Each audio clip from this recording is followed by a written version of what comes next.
everyone, welcome back to the B-Movie Bunker. Today we're looking at 2011's Deadheads, brought to us by Brett and Jeff Pierce.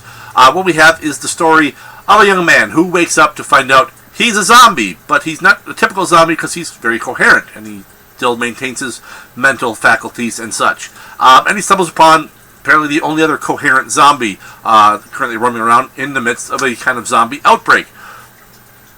They decide to team up and go reunite with this guy's long-lost love that he was going to propose to 3 years earlier before he died. I wanted to like this movie. I really did. I heard some good things about it from some people, but, you know, it didn't live up to that for me. It's not a horrible movie, to say, but it had a really, really strong beginning, I thought. It started off really strong. It had a great opening credits, the whole beginning sequence where he's waking up realizing a zombie, really, really well done. Then it kind of devolves. The sidekick he has, so the main guy, he's the straight man, and then his sidekick is the you know, he's this typical sidekick. He's the comic relief, and he's kind of annoying, and he really grates on you after a while. Along when you throw in the douchebag that's chasing after him, who also I couldn't tell if I didn't like him because his character was done well enough where you're supposed to hate him, or that I just didn't like him and the way the actor played the role. I want to lean more towards it was just how the character was written, and that, you know, they achieved their goal in me not liking him because you're not supposed to like the guy. So I'll give them possible props for that. I will also say good makeup effects. They did a pretty darn good job on the makeup effects for a lower budget film.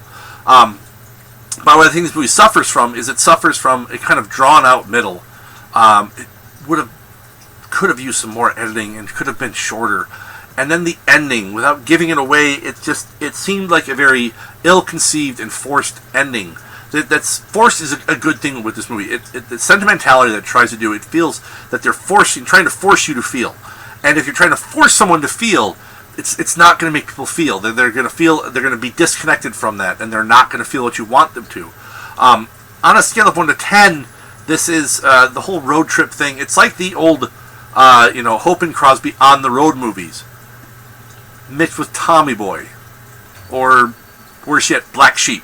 So it's like Black Sheep with Hope and Crosby and Chris Farley. It's kind of a mess. It's like has promise, but it's kind of a mess. And that ending really, really just killed the film for me. You know, any enjoyment I really had was really killed by that ending. So, that's all I have for this one. Until next time, stay safe out there in the wasteland, folks.